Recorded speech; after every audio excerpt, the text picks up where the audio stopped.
For 6 weeks, the one device that could have told investigators exactly what happened inside Nancy Guthrie's home sat locked behind medical encryption that the FBI could not crack. Her Medtronic pacemaker recorded everything: heart rate, movement, body position, the exact second her body shifted from rest to distress.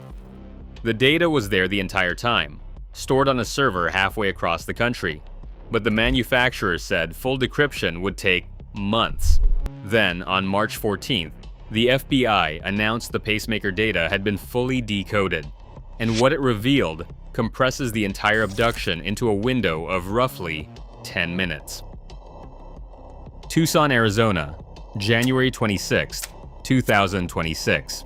Nancy Guthrie had been living in her Catalina Foothills home for more than 50 years. She moved to the Tucson area in the early 1970s with her husband Charles, a mining engineer who died during an expedition in Mexico in 1988.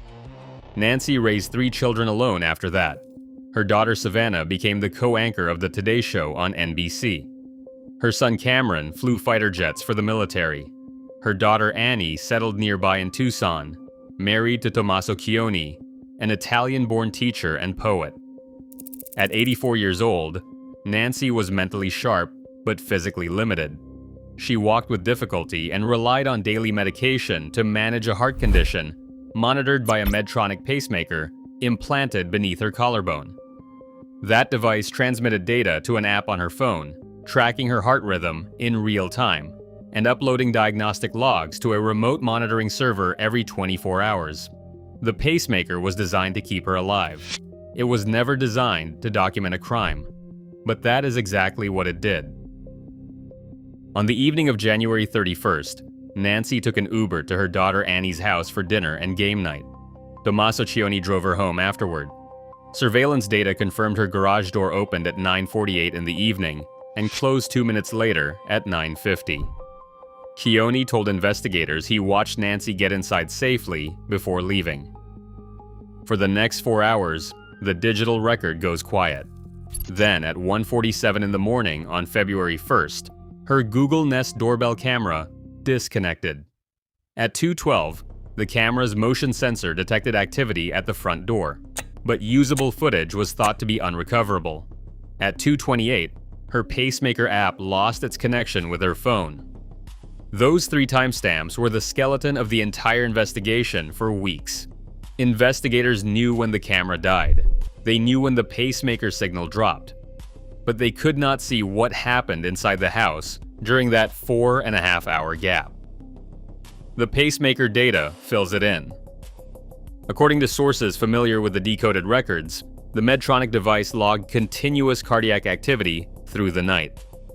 Nancy's heart rate held at a resting baseline between 60 and 65 beats per minute from approximately 10:15 in the evening through 1:38 in the morning.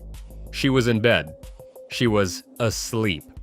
The accelerometer inside the pacemaker confirmed a supine position, lying flat, with no change in body orientation, for over 3 hours.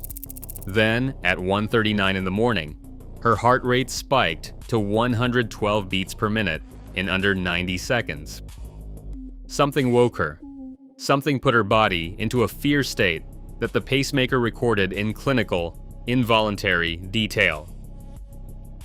The FBI obtained a federal court order in late February, compelling Medtronic to provide full access to the raw telemetry stored on its remote monitoring servers. It took 3 weeks of decryption work. The decoded records pick up exactly where the initial summary left off. At 1:39 in the morning, the data shifts. Her heart rate jumps. The accelerometer registers a change from supine to upright within seconds. She sat up in bed. Over the next 3 minutes, her heart rate climbed from 112 to 131 beats per minute. Cardiologists consulted by the FBI described the spike as consistent with an acute fear response, the kind of cardiac acceleration triggered by a sudden perceived physical threat, not the gradual rise of someone stirring awake, a jolt. At 1:42 in the morning, the accelerometer records lateral movement. Nancy was on her feet, moving through the house. By 1:45 in the morning, her heart rate reached 144 beats per minute. At 1:47 in the morning, the Nest doorbell camera disconnected. 2 minutes later, at 1:49 in the morning, the accelerometer shows her movement stopped entirely. Nancy Guthrie stopped moving at 1:49 in the morning, but her pacemaker continued recording for another 39 minutes before the phone connection dropped at 2:28 in the morning. During those 39 minutes, her heart rate gradually declined from 144 to 81 beats per minute. She was alive, but she was no longer in motion. Investigators believe she was restrained. The pacemaker data does something the investigation has needed for 6 weeks. It collapses the window. Before the decoded records, the working theory placed the abduction somewhere inside a 4.5-hour gap, between 9:50 in the evening and 2:28 in the morning. That gap has now been compressed to roughly 10 minutes, from 1:39 in the morning, when Nancy's heart rate spiked, to 1:49 in the morning, when her movement ceased. 10 minutes. That is how long the entire event took inside that house. The doorbell camera disconnected at 1:47 in the morning, which falls directly inside that 10-minute window. This tells investigators something they had not previously been able to confirm. The doorbell being disabled at nearly the same time suggests the suspect was inside the house with Nancy, while also removing the exterior camera. Former FBI profiler Jim Clemente told reporters that this coordination suggests either a second person handled the camera, while the primary suspect controlled Nancy, or the suspect left her restrained while briefly stepping outside to remove the device and then returning. But that is not the only thing the timeline changes. Investigators are now re-examining the doorbell footage recovered from the Nest backend systems in February.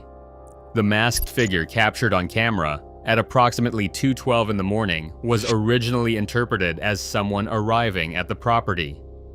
The pacemaker data suggests a different possibility. By 2:12, Nancy had been subdued for more than 20 minutes. The figure on camera may not have been approaching the house. They may have been leaving it. That single reframing changes the interpretation of every detail in the footage. The backpack identified as a 25-liter Ozark Trail hiker pack may not have been empty on arrival. It may have contained tools, restraints, or supplies used during the abduction. The handgun holstered at the suspect's waist may not have been drawn during the event. It may have already served its purpose as a threat and been reholstered before the suspect stepped outside. The FBI's announcement on March 14th included a second development that investigators had been withholding for over a week. The unknown male DNA recovered from a pair of black gloves, found roughly a mile and a half from Nancy Guthrie's home, has been matched through investigative genetic genealogy to a specific family line in southern Arizona. The FBI has not released a name. No arrest has been made. Sources close to the investigation told multiple outlets that the genealogical match has identified a person of interest who lives within a 30-minute drive of Nancy Guthrie's Catalina Foothills home. The individual has no prior criminal record, which explains why the initial CODIS database search returned no results. Their DNA had never been entered into the federal system because they had never been arrested for a qualifying offense. Investigators have reportedly obtained a second DNA sample through what law enforcement calls a trash pull, collecting discarded items from the person of interest's household waste to confirm the genealogical match against the glove DNA. The results of that comparison are expected within days. Sheriff Chris Nanos declined to confirm the genealogical match on the record, but told reporters that the investigation had reached what he called a significant inflection point. When pressed on whether an arrest was imminent, he said his department would act when the evidence supported action, and not a day before. The pacemaker data answered the question of when, but it raised questions about how, questions that investigators have not been able to resolve. Nancy Guthrie's home in the Catalina Foothills sits on a large lot surrounded by desert scrub and saguaro cactus. The neighborhood has no streetlights. The nearest home is more than 200 yards away. In the middle of the night, someone approached that property, entered the house, subdued an 84-year-old woman, and disabled the exterior camera in under 10 minutes. Nancy's home had multiple points of entry. the front door, the garage, a sliding glass door off the back patio, and at least 2 ground-level windows. The Pima County Sheriff's Department confirmed signs of forced entry weeks ago, but has still not disclosed which point was breached. If the suspect entered through the garage, they needed access to the opener or knowledge of a mechanical vulnerability. If they came through the sliding door, they needed to know it existed and that the desert side of the property had no camera coverage. Either scenario requires familiarity with the layout that a stranger would not have. Former Secret Service agent Jonathan Wackrow told reporters that the Google Trends data showing someone in the Tucson area searching for Nancy Guthrie's home address weeks before the kidnapping, combined with the 10-minute execution, pointed towards someone who had physically visited the property beforehand. Not just an internet search, an actual reconnaissance visit. Someone walked that perimeter in the dark before they came back with a gun and a plan. The Pacemaker data and the genealogical DNA match have moved the investigation further in 2 weeks than the previous 6 weeks combined. But critical gaps remain. Where is Nancy Guthrie? The Pacemaker confirmed she was alive and restrained at 2:28 in the morning on February 1st. That was more than 6 weeks ago. She requires daily medication for her heart condition. Her pacemaker has been disconnected from monitoring since that night. No proof of life has been received by her family or by investigators at any point during those 6 weeks. What vehicle was used? Nancy could not walk 50 yards on her own. Whoever took her needed a car, and they needed to move an 84-year-old woman with a pacemaker and limited mobility into that car in darkness on a road with no streetlights without a single neighbor noticing.